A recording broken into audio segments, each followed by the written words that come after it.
engaged in tribal warfare. Okay? I mean, it was as simple as that. But mine, of course, was more enlightened. All right, now. And here, you also have, you know, as I said, ethnic, you have prejudice. You have attitudes that you absorb from society. For example, how many of you hold on to the notion that's very popular in this tribe that it's better to be thin than not thin? Everybody, hands up. Come on, all of you. How many of you... Okay, here's the thin is in school of charm, okay? All right. Now, here's the young is better than old. Anybody? Okay. These are all tribal beliefs, and here's one of my favorites, is the tribal superstitions you inherit. All right, this is so much fun.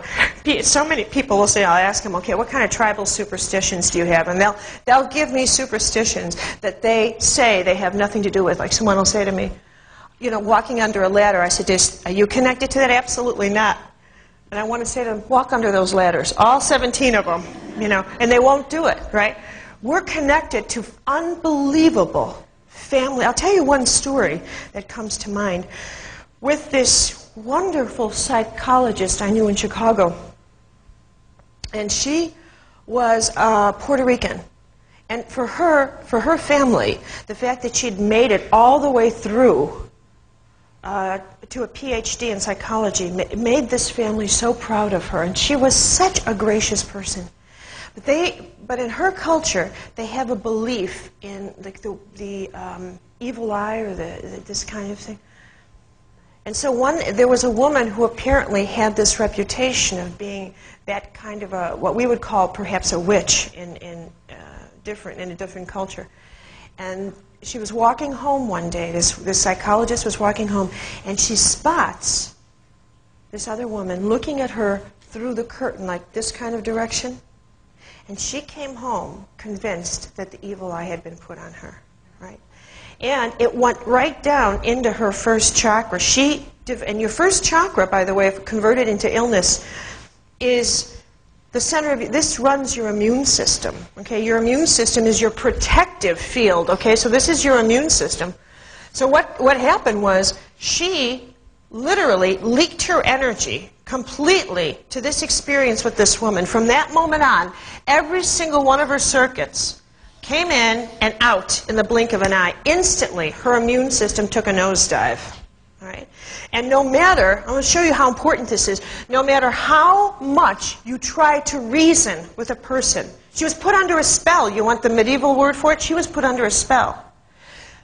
The area below your waist cannot be reasoned with. It's not possible. You can look down there as much as you want, and you are not speaking the same language. All right? So no matter how much you talked with her through the intellectual field and say, come on, that woman's just a crazy old crow sitting in a window. Her mind can say, crazy old crow. All she understands are the words. That's it. But nothing has more voltage than the fear. And one other thing you've got to keep in mind, when you're holding on to a tribal fear, you are not alone. Imagine if all of us in this room were in one tribe, okay? Was part of one tribe. Now, that means that for every tribal belief I had, all of your energy is running through me simultaneously. So if we all believed in our religion was better than anybody else's, we would be sharing that belief together. We would be evolving at the speed of that belief together. And first chakra is your slowest speed. And if someone started to talk to me about changing my religion or challenging it, instantly I would alert you on the energetic plane to come to my assistance. Instantly. And all of us, and I could be sitting there having an iced tea or whatever, gabi-gabi, doing something like that. Not even here, but a part of my first chakra would engage contact with yours, and off and running would be my energy to help you out. Now, let me make a suggestion just for the fun of it. As I go through all of these, and why don't you take notes if it would help you? Write down your associations. Write down areas where you think you might be losing power. So let me move on here and show you the positive side of the first chakra, the tribal chakra, because you want to know that there is a positive and a negative, shall we say, a shadow side of every single chakra, and it's just as important to know one as it is the other. From the tribal energy, you also get a connection from nature. This is how you connect to groundedness. This is your rapport with nature, with the earth, with a sense that the earth is running through you and you through it. This is a very powerful part of the first chakra. Another aspect that's so incredibly gripping is that the first chakra is your center of community, how you need others, where you fit into a community. And so it teaches you loyalty, the meaning of loyalty, what it means to have a bond with people. Now, I want to tell you that this is, at this point, that you should not think of this just in terms of your biological family, not at all. These characteristics apply as much to a street gang as they do to the tribe that you work with. And just like a street gang or any tribe you work with, you have to go through an initiation to get in to see if you'll be loyal. And what is loyalty? Loyalty means they're finding out at an unconscious level how many of your circuits you're willing to commit to their cause.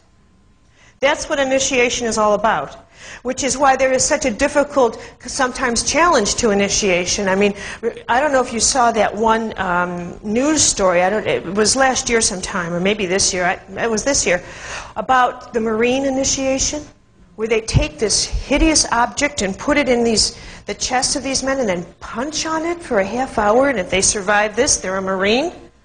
Come on. Anyway, but it's a show of loyalty. It's a show of loyalty. Now, I want to point something else out about that, which is this.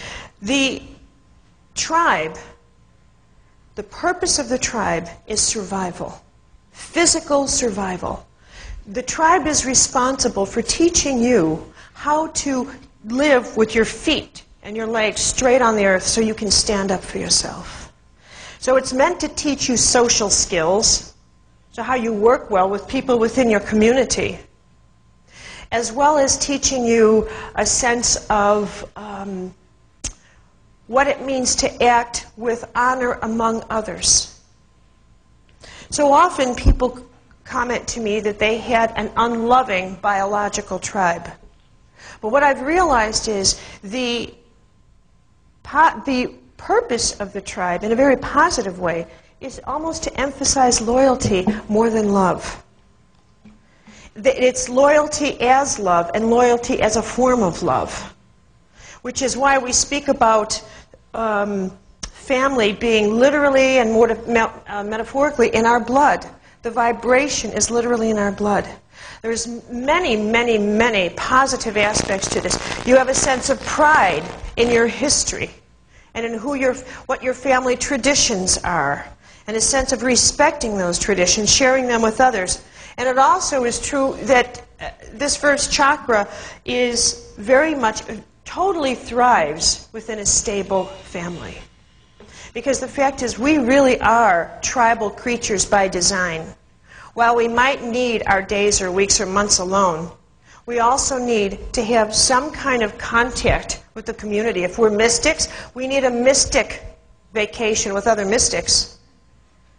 You know, that's what's true. We have to be part of the community, no matter how we define that, because we thrive off of that, and because the nature of community energy is such that you really want to feel yourself plugged into others. You know, one of the reasons the Mormon faith thrives so much is not really so much based on the beliefs of the Mormon tradition, which of course they respect, and I do as well, but it's also the social structure that they provide for others. People within the Mormon faith know that if their lives fall apart, they have, boom, instant support in the blink of an eye. It's a phenomenal connection.